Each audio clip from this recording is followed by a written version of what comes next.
Tianbao Fu Yao Lu. Chapter 202. Crossed Sabers and Swords. The sun burned brightly that day as the group that was supposed to sneak into Tala city changed into the uniforms of the black-garbed Abbasid troops. The farmland in the river valley outside of Tala city had long since been left to waste, as many great battles had occurred on the other side of the river which left the land there in ruins. The city walls were basically rubble on all four sides, yet almost 200,000 people had gathered. It was truly a spectacular sight to behold. The gathered cavalry galloped across the plains, bearing down on Talas. This palace had once been the sacred city of the Zoroastrian religion and had also been one of the three major regions where Zoroaster spread his teachings. At the peak of the Tang dynasty's military strength, its influence had spread all the way to here, but afterwards, when the Sassanid Empire fell, the Tang troops kept retreating eastward as they lost ground. Hung Jun had already recovered his calm, and he temporarily set aside what had happened before. After all, Atai's survival was more important to him right now. Li Jinglong, however, who was galloping behind him, exchanged glances with Chu Yangxi from time to time, both of them worried that this was only the calm before the storm. Within Tala city, the temple had already been reduced to rubble, and atop the sacrificial plaza large enough to hold 100,000 people, a huge mural had been erected on the north side. On it, the deity of light, Ahura Mazda, was receiving the ring of divine flames that Zoroaster was bestowing upon him, and in front of the mural stood a huge full-body statue of Zoroaster. Its head had been destroyed, but even then, it had one hand outstretched, representing a brilliant eternal flame. Li Jinglong and the rest of them dismounted, looking towards the center of Talas. 7 days ago, Ba'at had sent out a message to the entirety of Asian Minor that he was going to destroy the sacred ring right there in Talas and dispose of the very last of the Isai clan that had been trying to reclaim the throne. Come here. Li Jinglong had already scouted out the topology of the city, and had figured out a path for them. The city was filled with people, so they first snuck into a residence. A middle-aged man dressed in black exited, and upon seeing them enter, he took off the cloth covering his face. This is Lasan. Li Jinglong introduced him to the group. Of the Zoroastrian religion. That middle-aged man made a gesture to indicate sparks flying upwards, and Chu Yangxi looked askance at Li Jinglong. Li Jinglong nodded, meaning that they could trust him, and he said, "That day, he was the one who brought us to find Atai." "Aman has yet to enter the city," Lasan said.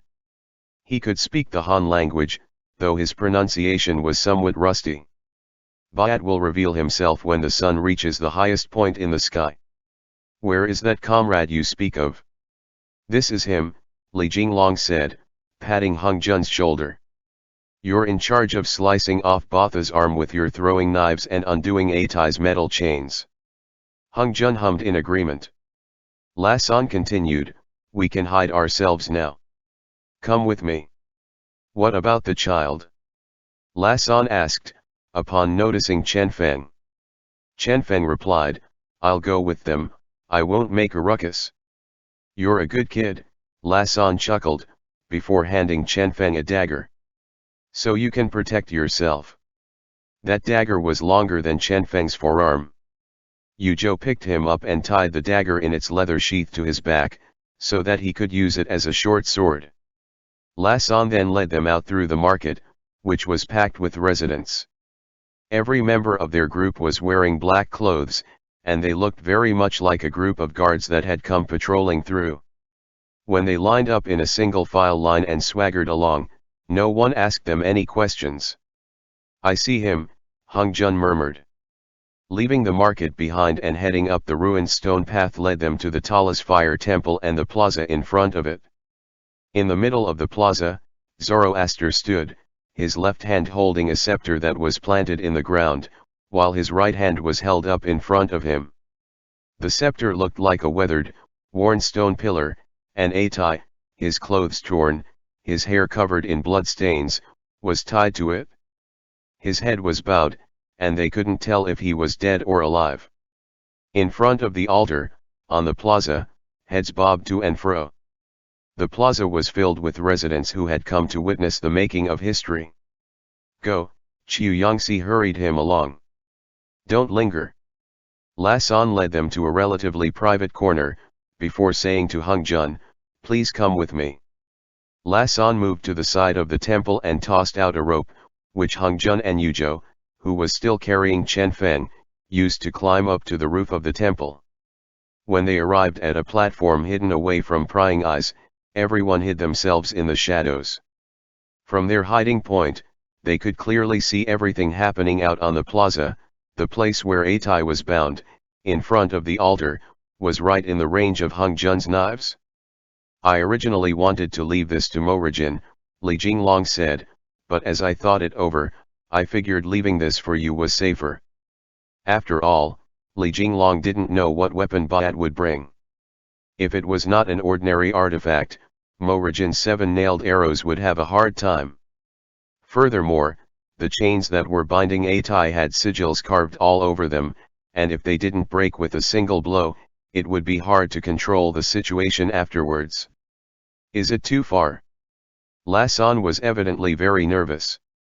The distance is just right, Hung Jun replied. You can rest assured. Li Jinglong nodded to Hung Jun, before tugging Qiu Yangxi along as they leapt off the temple and mingled with the crowd. Yuzhou and Chen Feng sat down. The roofs of the surrounding residences, the plaza in front of the temple, the area behind the pillars, and even the market were all packed with people. The only empty space left was the area in front of the altar, which had been fenced off by a dense line of guards. The empty space was 100 steps from the nearest roof, and any arrow fired off from such a roof would have spent all its energy crossing that distance before it reached the altar. Bayat was acting as if he had nothing to fear, and he was fixated on the idea of annihilating the Zoroastrian religion on the spot. The black-robed guards that stood all around each wielded a curved scimitar as they stood there under the blazing sun, completely motionless. They were all watching the altar. Hung Jun noticed the guards standing high up in the rubble of the temple. As soon as they acted, they would be subject to an ambush. La San could tell what he was thinking from the expression he was making, and he reassured him, they're all our comrades. Yuzhou asked, how many people do you guys have? La San raised 3 fingers and replied, 300. If you hadn't come, we would have all risked even our very lives to free Isai. Hung Jun thought, looks like Atai still has loyal comrades in arms in Talas. It was a pity, however, that with a mere 300 people, saving Atai would have been impossible. Yuzhou, that would have been impossible. La San replied, if we could not save him, dying by his side in battle would be the same. When Li Jinglong snuck into Talas, he had searched all around for Atai's whereabouts and managed to run into La San. At that time, if La San wanted to sell them out, he would have done so on the spot and taken them hostage. He wouldn't have expended large amounts of energy in pretending to help them rescue Atai. Hung Jun asked, who will give the order? You, La San replied. Everyone is only waiting for you to attack, before we all charge forward and rescue His Majesty. Hung Jun nodded, before asking, what magic does Bayat have? La San shook his head. No one has seen him cast any spells before. The only thing Hung Jun was worried about was if Bayat had some extraordinary power. However, even if he was some powerful Yaoguai, Qiu Yangxi had the devil-subduing staff, and Li Jinglong had the heart lamp, so there was no need to be afraid. Hung Jun's eyes were fixed on the center of the sacrificial altar, his throwing knives in his hands, waiting for Bayat to appear. But La San thought that Hung Jun was nervous, so he began to explain Tala's history to him, as well as the battles that the Tang troops, the Tubo and Uyghurs had fought in this area. Ever since ancient times, the Abbasid Empire, the Sasanian Empire, and the Great Tang had allied with each other and fought against each other in this region, their battles all tangled up into one big jumble. They had constantly fought over the right to control Asia Minor and the Fertile Crescent, but when the Sassanid regime fell, the Tang troops had also been whittled down to a mere shadow of themselves. Though the Abbasids controlled large portions of this region, they taxed too heavily, and a small number of the people living here yearned for the rule of the previous empire. After rescuing Atai, what do you all plan to do? Hung Jun suddenly asked when Lasan got to this point. We no longer have a foundation to restore our country upon, Lasan replied. All we want to do is save His Majesty. Perhaps we will leave Talas. Where will you go? For some reason, Hung Jun was reminded of the Yaoguai's sacred land. Lasan replied, we shall migrate somewhere where the water and grass is plentiful and rebuild our holy city there. Isn't that the same as us? Chen Feng suddenly asked. Yu Zhou shushed him, telling him not to interrupt. If you are powerful enough to steal Talas back from the Abbasids, Hung Jun asked Lasan, and rebuild the Sassanid Empire, will you fight? Of course, Lasan replied. The glory of Cyrus the Great lies here. Who would willingly give that up? Can you not coexist? Hung Jun murmured. This was not a question directed at Lasan, but rather at himself. Battle and bloodshed are eternal, Lasan replied. The Assyrians and Macedonians have conquered us before, and now it is the Arabs. Only by our own hands can we free ourselves from our suffering. Hung Jun glanced at Lasan, his expression very complicated. Lasan added, you Tang people haven't experienced this, so you wouldn't understand. Hung Jun did not argue with him. It was right then that a cheer rose up from the crowded masses below, and the guards parted the crowd as a squat general on a towering warhorse came riding slowly towards them. That's bad, Lasan said. You can act whenever you want. His Majesty's life lies in your hands. And saying this, Lasan turned to Hung Jun, his right hand on his scimitar as he held it up against the left side of his chest. At that moment, Hung Jun saw that all of the Abbasid troops guarding the rooftop of the divine temple shifted slightly. They all lifted their scimitars and turned subtly towards Hung Jun's spot. Soundlessly, they lifted their wrists, pressing them to the left sides of their chests. That was a certain ceremonial gesture of the Sasanian people, a way to convey their thanks.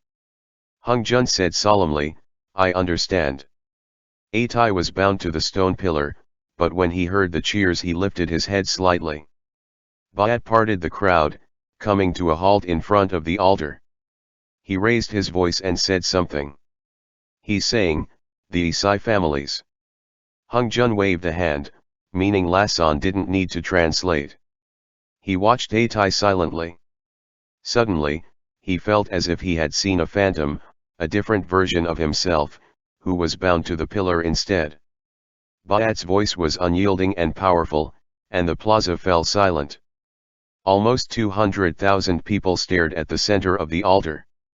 Bayat was not tall in stature, yet his voice was very rich and mesmerizing, and it echoed through the air.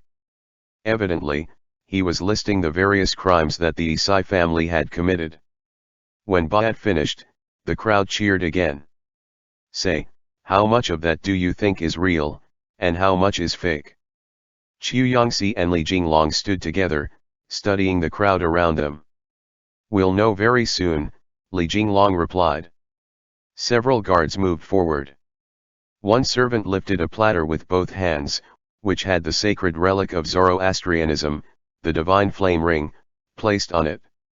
The ring represented light and blazing flames, which would exist for all eternity with the human race. The other two servants lifted up two more platters. One had a thick volume placed on it, while the other had a long dagger with a gilded golden handle encrusted with countless priceless gems. Though it had been crafted in the shape of a dagger, the Abbasids had dubbed this the divine sword.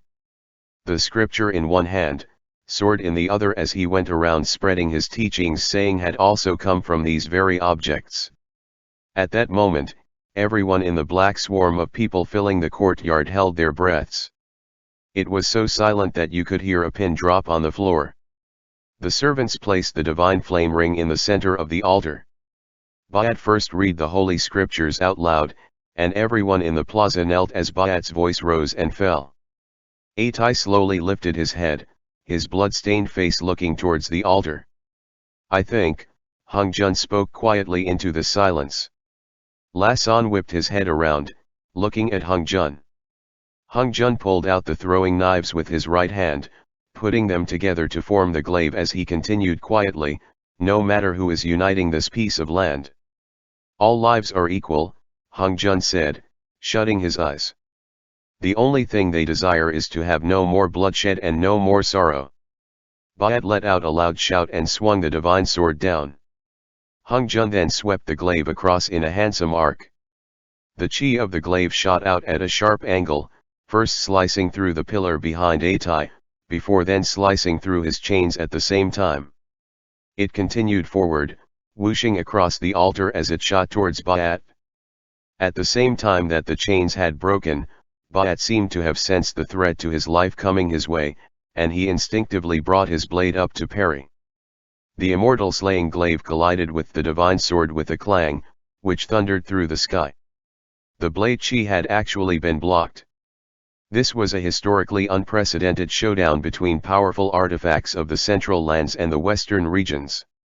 The immortal slaying throwing knives had been passed down from Sage Liuya, the foremost of the wandering immortals during the times of the investiture of the gods. The descriptor immortal slaying was already enough to showcase its power, and ever since Hung Jun had gotten this artifact, he had won every battle he fought. He had originally wanted to cut off Ba'at's arm with this blade chi and steal away the golden sun ring, but when the divine sword blocked his blow, he instantly knew that the enemy possessed a superbly powerful divine weapon. "Save him!" Li Jinglong shouted, before he and Qiu Yangxi charged forwards onto the altar. Atai staggered and fell to his knees, sending his surroundings into chaos. Hung Jun tucked the glaive away as he leaped down. Arrows then began to fall like a torrential rainstorm as the black-garbed warriors below the altar all knocked their bows at once and shot their arrows towards the altar.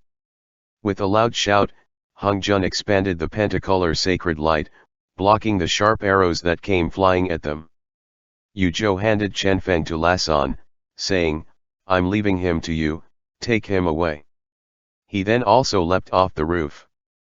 The altar had become everyone's target, and black arrow shafts fell like a rainstorm, all of them shooting towards Zoroaster. That storm forced Hung Jun to slowly but relentlessly give ground. With Lasan's single command, his hidden troops surged forth, slaughtering the archers. "We haven't gotten the ring yet," Li Jinglong shouted as he and Qiu Yangxi dashed onto the altar to grab Atai's left and right arms. "Yu Zhou, lead them away." Atai had been bound for too long, and his legs were powerless. He had fallen to his knees in front of the altar, reaching out bloodied hands covered in whip marks as he groped around, trying to find the divine flame ring. "We're out of time," Qiu Yangxi shouted. "He's going to cast his magic." Ba'at staggered to his feet and angrily bellowed something. Though their languages differed, Hung Jun could guess that Ba'at was as infuriated as he could be. Right after that, Ba'at leaped into the air, and with a sweep of his left arm, flipped through countless pages of the scriptures. In his right hand, he held the divine sword, which glowed with a brilliant light as he rose into the air. In that moment, divine wrath engulfed the sky above Tala city, and the 200,000 citizens fled in fear or fell to their knees, loudly screaming and shouting for their God to have mercy on them. Dark clouds rolled in, instantly blotting out the sunlight. Hung Jun shouted, "We won't be able to get the golden ring. None of you can stop the divine sword. Leave, quickly." But lightning exploded outwards from all around Ba'at, as if he was trying to kill them all. With a shake of his right hand, the divine sword immediately transformed into thousands of sharp blades hovering in the air, covering the entirety of Tala city. They then flashed with the light, before plummeting towards the earth like a shower of meteorites. Hung Jun let out a loud shout, and with an upwards push from both his hands, sent the pentacolor sacred light out to blanket the entirety of Talas. Qiu Yangxi raised the devil-subduing staff and swept it through the air, towards Ba'at hovering in midair. But the moment the divine swords plummeted down and struck the devil-subduing staff, the force of that vibrated through the staff, sending Qiu Yangxi reeling backwards as he spat out a mouthful of blood. With a twist of his wrist, Li Jinglong drew the bow. The light of the heart lamp gleamed, before several arrows went shooting forth into the sky. But when the arrows, glowing with the white flame of the heart lamp's light, struck the divine sword, they plummeted to the ground, felled in a single blow. End chapter. Tianbao Fu Yao Lu. Chapter 203. I will return. This artifact is too powerful. Qiu Yangxi shouted. Let's go. With one blow after another, the divine swords collided with the pentacolor sacred light. Every blow made the pentacolor sacred light a little weaker, but the moment that it looked like it was going to be mercilessly shattered, Atai began to chant an incantation behind them. It was a stream of Sasanian words, song-like and pleasing to the ear as it echoed through the air. Bayat let out several enraged bellows. On the altar, Atai, his hair tangled and unbound, began to glow with a white light. Leather armor clad his body, and his curly brown hair turned a brilliant gold. Behind him, the statue of Zoroaster suddenly shattered into tiny pieces as a huge silhouette unfolded itself from the ground. A thundering wave of roars issued forth from within Tala city, and amidst the darkness, the divine sword circling the city spun high above it, before gathering towards the center. Hung Jun pulled back the pentacolor sacred light, as he, Li Jinglong and Qiu Yangxi staggered backwards. On the ground, Zoroaster's silhouette grew defined. Atai finished his incantation and he said quietly, "Comrades, thank you." He then lifted his right hand and pressed it to the altar. The divine flame reignited, springing into the air as it transformed into a pillar of flame. Everyone shouted at once. Atai looked up, studying the sky. His gem-like eyes had lightened in color, and 6 wings made of flame exploded outwards from his back. Zoroaster's giant silhouette stood behind Atai, but then, a huge divine silhouette appeared behind Bayat as well. An angel flew through the air and beams of light gathered in the air, turning into a shower of meteors wreathed in heavenly fire. They came plummeting down to earth. Amidst that downpour, Bayat held the scriptures in his hands as the divinity he summoned flew down with a flutter of white robes. Its divinity glimmered faintly as it reached out its right hand, grasping the huge divine sword in the air. It took the scriptures with its left and spoke a sentence into the air. Zoroaster responded in a similarly solemn voice. Hung Jun. For a time, everyone forgot about the battle, staring disbelievingly at the sky. This was no longer a fight between Bayat and Atai, but rather a battle between 2 great religious sects and 2 divine manifestations. The sky thundered with noise, but from the ground, no one could understand their divine language. All they could do was watch as that holy light shone down and a sword came swinging down in an arc. Zoroaster dropped into a lunge, his left palm turned upwards and his right palm pushing forwards as he sent his divine flames shooting forth. Bayat swiped down with his sword, but Atai caught the blade with his bare hands. In the instant that the divine manifestations clashed, they sent up a blast of wind. The impact rippled invisibly outwards, and the mural behind the altar instantly collapsed, shooting every which way like a shower of meteorites. Roof tiles flew into the air. The impact wave continued to speed outwards, sweeping right over the heads of the 200,000 citizens before it collapsed Talas into a pile of rubble. Now! Li Jinglong shouted. Cover Hung Jun. Li Jinglong and Qiu Yangxi then cast their spells. Hung Jun knew that this was the only chance they had to snatch the golden sun ring. Qiu Yangxi shouted, "We can't get up there. The power of their fight is too strong." Even when they had been facing down in Lushan, they had not faced power as horrifically strong as what the 2 divinities were outputting. The source of the explosive power was at the center of their clash, and the impact waves that emanated made it almost impossible to approach. The golden sun ring was at their fingertips, so how could they give up on getting it so easily? Yu Zhou took a half step back. He glanced at the sky before looking at Hung Jun. Do you have an idea? Hung Jun shouted at Yu Zhou. Yes, but, Yu Zhou was frowning heavily. No more buts? Hurry! Hung Jun yelled. Yu Zhou glanced back at Li Jinglong. Li Jinglong seemed to sense that, and he shouted, Yu Zhou. Thank you.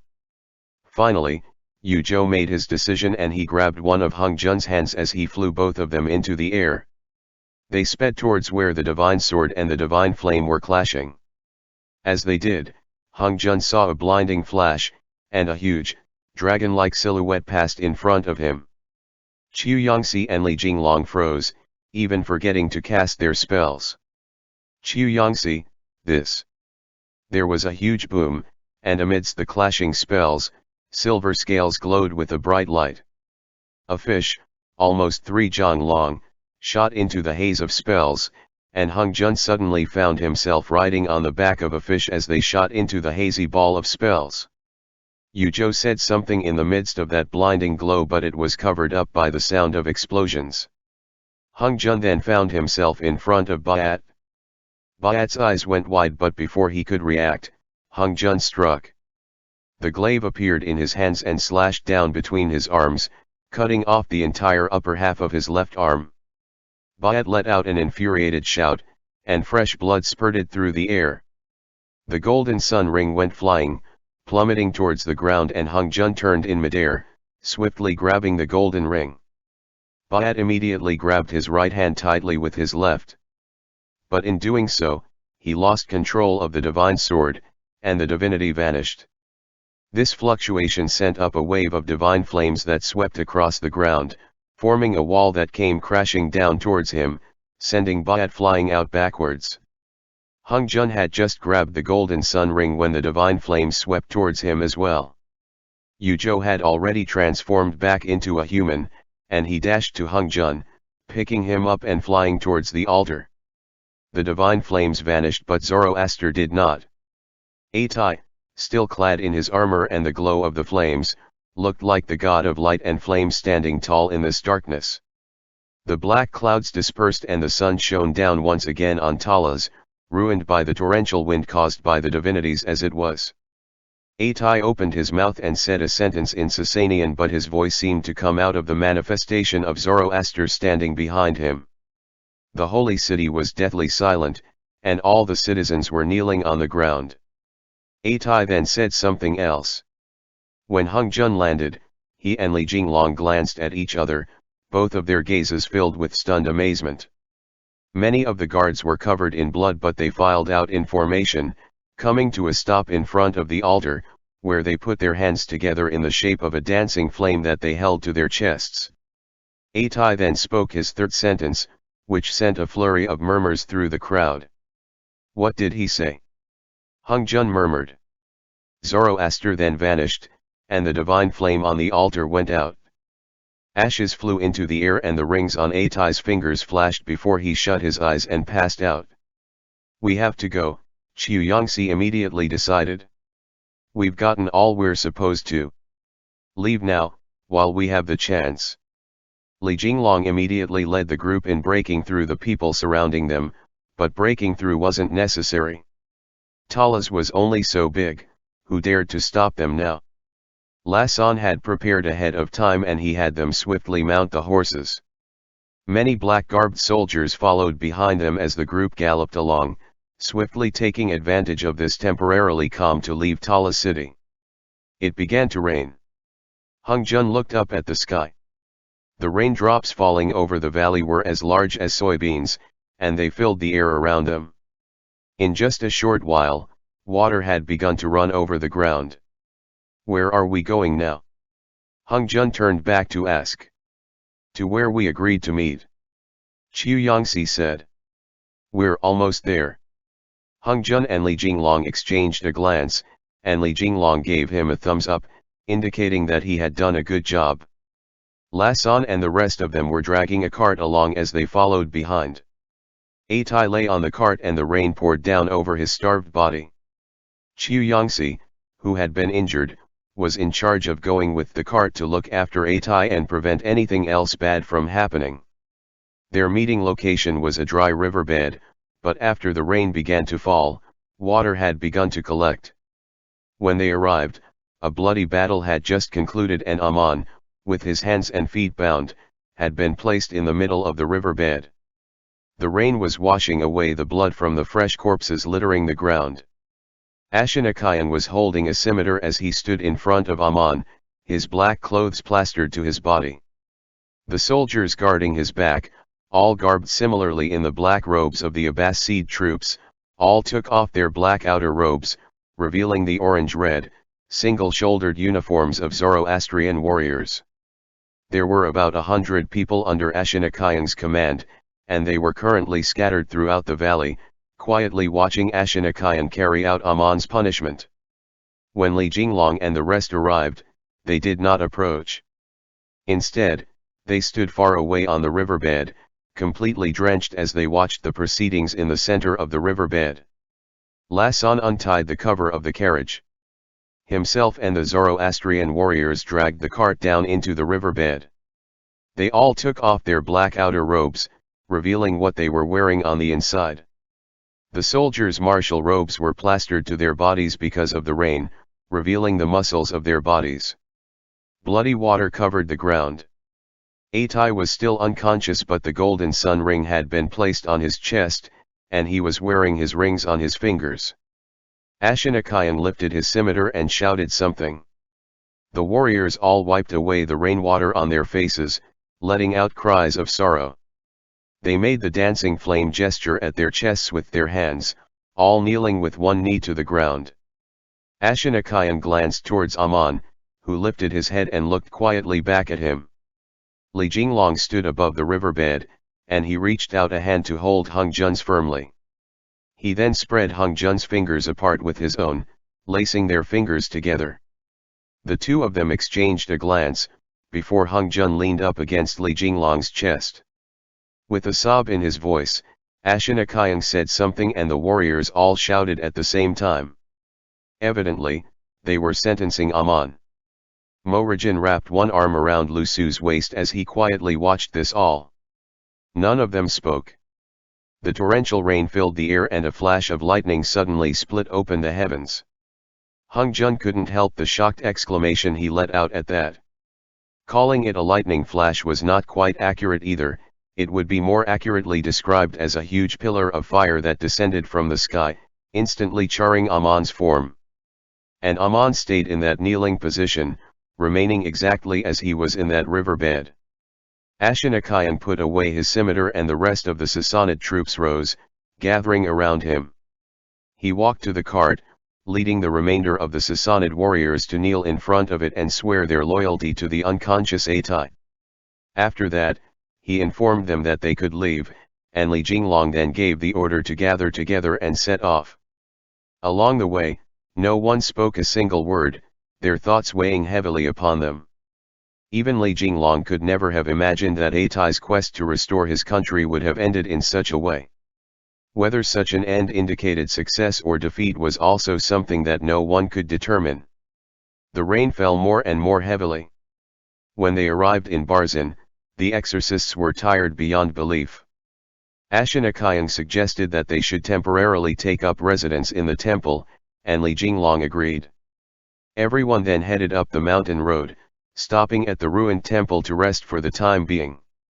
"All right," Li Jinglong said to his subordinates as he sat in the middle of the temple. "Everyone has worked hard." He felt that he had to boost their morale. After all, their journey to this point had truly been too hard. After that, he revealed the golden sun ring to the rest of them, saying earnestly, "We've gained another one, and Atai and Kayang are both safe and sound. We've also gained so many new friends. This was a resounding victory. Rest up well, and after we get back to Yu province, it'll be almost time for the new year, so we will celebrate properly then."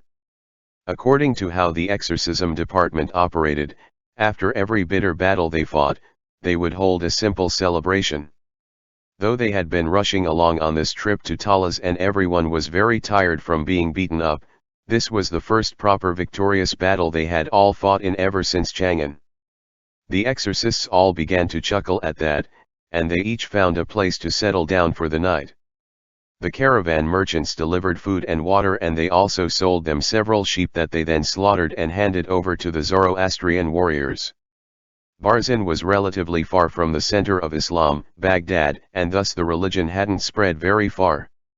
There were still many followers of Zoroastrianism in this area, and upon hearing that Zoroaster had appeared in Talas, they braved the rain to come and pay their respects.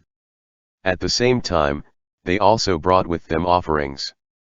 The drought fiend had been shut away underneath the temple, where Ashinakayan had been detained previously. When Hung Jun was inspecting the robes, the drought fiend, who was still tied up in a hemp bag, suddenly spoke. "Release me," the drought fiend said, "little peacock, otherwise you will regret this."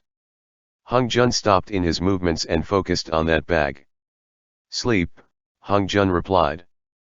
"There are no troubles in dreams, nor is there suffering."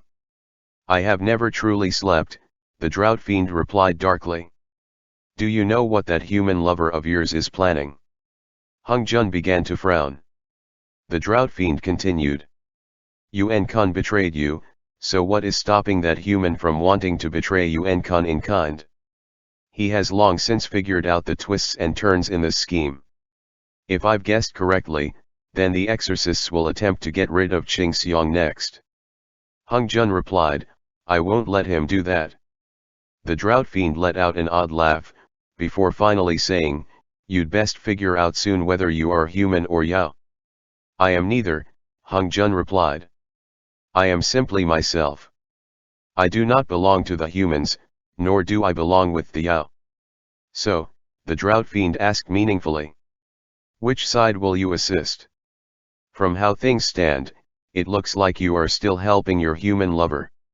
Hung Jun didn't say anything more, and he left the secret underground room. Li Jinglong and the rest of them in the temple had slept well and eaten a good meal. Atai was still unconscious. Several of the orange-red-clad Zoroastrian warriors followed Ashinakayan. He had reclaimed his identity, and he had a bit of the air of a general about him. "I'm so goddamn tired from this fight." But as soon as he spoke, that careless, swaggering Ashinakayan reappeared once again. Li Jinglong gave him a little bit of grape wine, and the two of them stared into their silver wine cups, falling silent. "All right?" Li Jinglong asked. Ashinakayan shook his head and smiled bitterly. "What are your guys' plans?" When Li Jinglong heard those words, he guessed that Ashinakayan was planning to split up from the rest of them. "We're going back to the Central Plains to search for the last artifact." "What about you?" "Hung Jun doesn't look too good," Ashinakayan said. "I'll take care of that," Li Jinglong replied. "You can rest assured." Ashinakayan continued, "Atai will go with you guys. It's not the right time now, nor would it be proper." "We'll migrate," Ashinakayan explained, using his scimitar to draw out a map of Asia Minor on the ground. "There are many of our people on the outskirts of Talas, Barzan, Hormuz, and the like all throughout the Persian Gulf." "Where are you planning to go?" Li Jinglong asked. "Daiu," Ashinakayan said. "Legend has it that it is where the earliest pantheon of gods arose, at the end of the world. Your wifey spoke rightly, we all have to go live our own lives." "West of India." Li Jinglong recalled what monk Xianzang had written in the Great Tang Journey to the West, that rich, fertile land that had first been named Sindhu, then Tianzhu, the land now known as India. It was the land where the Buddha had been created. Ashinakayan nodded, and the two of them fell silent. "You will come back," Li Jinglong said. "Promise me that the next time you come back, you'll bring along your own companion, no matter who it is." "I'll be waiting." Ashinakayan smiled. "Of course I'll come back. Even if I don't have my own companion, I'll still come back. After all, Our Majesty, the Queen and the little prince are all in your hands. How could I not come back?" "That's settled then." Li Jinglong lifted his hand, and Ashinakayang smacked it, before he got up. Li Jinglong, you're leaving just like that. Ashinakayang, I'll have to come back anyways, so there's no need for goodbyes. He turned to walk out the door, his mind evidently made up. He didn't wait for Atai to wake up, nor did he bid his companions farewell. Under the pouring rain, it was evident that he had lost quite a bit of weight. When dealing with Amon, Li Jinglong felt as if he had seen a different Ashinakayang altogether. Before he left, Ashinakayang turned and glanced at Li Jinglong, once again at a loss for words. Hung Jun, Ashinakayang said. Li Jinglong, I will. Look after those two little brothers for me, Ashinakayang suddenly said. His gaze grew infinitely gentle. Li Jinglong simply nodded in response. With that, Ashinakayang said nothing more, and he turned and left. Twilight was falling, and the rain had stopped. Ashinakayang had changed into an orange-red warrior's garb, and he led his subordinates as they left behind the sacred mountain on the banks of the Aral Sea. The light of the dusk set the horizon alight, and a wide swathe of red light shone down on the foot of the sacred mountain. The several hundred Zoroastrian warriors moved like the leaping flames as they coiled their way along the path leading to the south of Barzan. Li Jinglong watched Ashinakayang take his leave. I always felt as if he either liked Hung Jun or Lu Su, Mo Rijan's voice said, from where he was sitting up on the wall. Li Jinglong had his two hands pressed against the railing of the platform outside the temple, and he replied solemnly, he's hiding quite a lot of things in his heart. Say, which one do you think he likes? Mo Rijan asked. Ashinakayang was different from Chu Yongsi.